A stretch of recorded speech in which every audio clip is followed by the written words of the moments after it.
नमस्ते।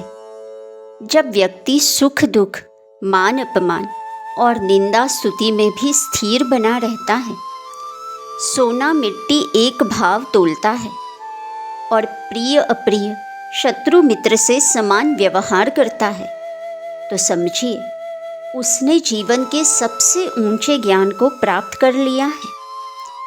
आज हम जानेंगे भगवान श्री कृष्ण द्वारा भगवद गीता में बताए गए ऐसे ही गुणातीत पुरुष के गुण। अध्याय 14, श्लोक 24 और 25।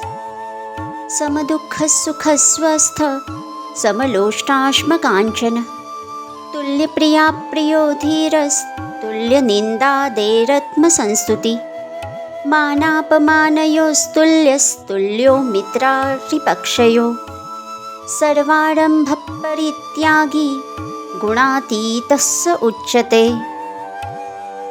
भगवान श्री कृष्ण कहते हैं, जो निरंतर आत्मभाव में स्थित, दुख सुख को समान समझने वाला, मिट्टी पत्थर और स्वर्ण में समान भाव वाला, ज्ञानी, प्रिय और अप्रिय को एक सा मानने वाला और अपनी निंदा स्तुति में भी समान भाव वाला, जो मान और अपमान में सम है, मित्र और वैरी के पक्ष में भी सम है, एवं संपूर्ण आरंभों में कर्तापन के अभिमान से रहित है, वह पुरुष गुणातीत कहा जाता है। तो इस तरह से ऐसे व्यक्ति को भगवान गुणातीत कहते हैं। लेकिन क्या आज के युग में ऐसे व्यक्तित्व को पाना संभव है? जी, मेरा सामना ऐसे गुणातीत परम योगी से हुआ है। मैंने इस एक एक शब्द को उनके जीवन में पाया है। वे स्वयं गुणातीत हैं और उनके सान्निध्य में आने वाले हर जीव को इन गुणों से भर देते हैं। वे सुख दुख से परे आनंद के स्रोत हैं। इसलिए उनकी अद्भुत ऊर्जा से जब हम ऊर्जित होते हैं तो न सुख हमें उछालता है और न दुख उद्विग्न करता है। विपरीत परिस्थिति में भी वे हमें सम रख पाते हैं। सुख दुख मन की कल्पनाएं हैं और आनंद आत्मा का स्वभाव है। यही जीवन वे हमें जिलाते हैं। आज हम दुनिया में देखते हैं कि अगर पानी में मक्खी गिर गई तो इंसान पानी फेंक देता है, और वही मक्खी दूध या घी में गिर गई तो मक्खी को निकाल कर फेंक देता है और दूध और घी को इस्तेमाल कर लेता है।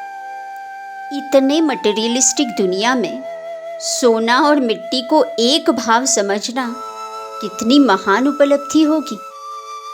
क्योंकि अगर कोई ऐसा समझे तो दुनिया वाले उसे पागल या नासमझ बोलेंगे, क्योंकि उनके दुनिया के दिशा से ये विपरीत है ना। लेकिन जब हम साकार परमात्मा की कृपा से आत्मिक जीवन जीने लगते हैं ना, तब आपको कंचन काया की माया स्पष्ट समझ आती है। अपनी स्वानुभूति से बता रही हूँ, उस परमात्मिक आनंद के सामने धन एकदम दुय्यम बन जाता है और प्रैक्टिकली हम सोना और मिट्टी को एक भाव तोलने लायक हो जाते हैं। वैसे ही उस परम एनर्जी के लिए कुछ भी प्रिय या अप्रिय नहीं होता। वे केवल भाव से प्रसन्न या अप्रसन्न होते हैं।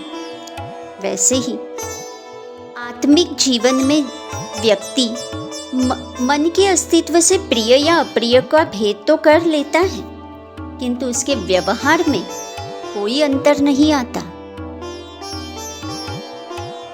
स्तुति में प्रसन्न होना, निंदा से खौल उठना मन का स्वभाव है, किंतु जीवात्मा जानता है लोग निंदा या स्तुति उनकी अनुकूलता या प्रतिकूलता के अनुसार करते हैं। इसलिए उनकी स्तुति भी मिथ्या और निंदा भी मिथ्या। इस तरह से वो जीवात्मिक जीवन जीने वाले लोगों पे और उनकी स्थिरता पे इस स्तुति और निंदा से कुछ भी असर नहीं मानव की फ्लॉपी का अहंकार अविभाज्य अंग है। वो अति सूक्ष्म लेवल से विराट रूप ले सकता है और उस कारण वह पल पल छोटिल होता है या तो सम्मान से फूल जाता है। किंतु जीवात्मा मन के इन रिएक्शन को बखूबी समझ पाता है और दोनों परिस्थितियों में सम रह पाता है। अपनी अनुकूलता और प्रतिकूलता के अनुसार जीव किसी को मित्र या किसी को शत्रु मानता है, किंतु परमात्मिक ऊर्जा से ऊर्जित जीवात्मा इससे ऊपर उठता है। इसलिए हर जीव के साथ आम व्यवहार वह कर पाता है।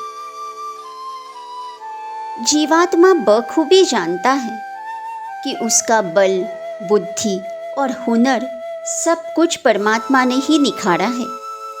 इसलिए कर्तापन का अहंकार अपने आप गलने लगता है।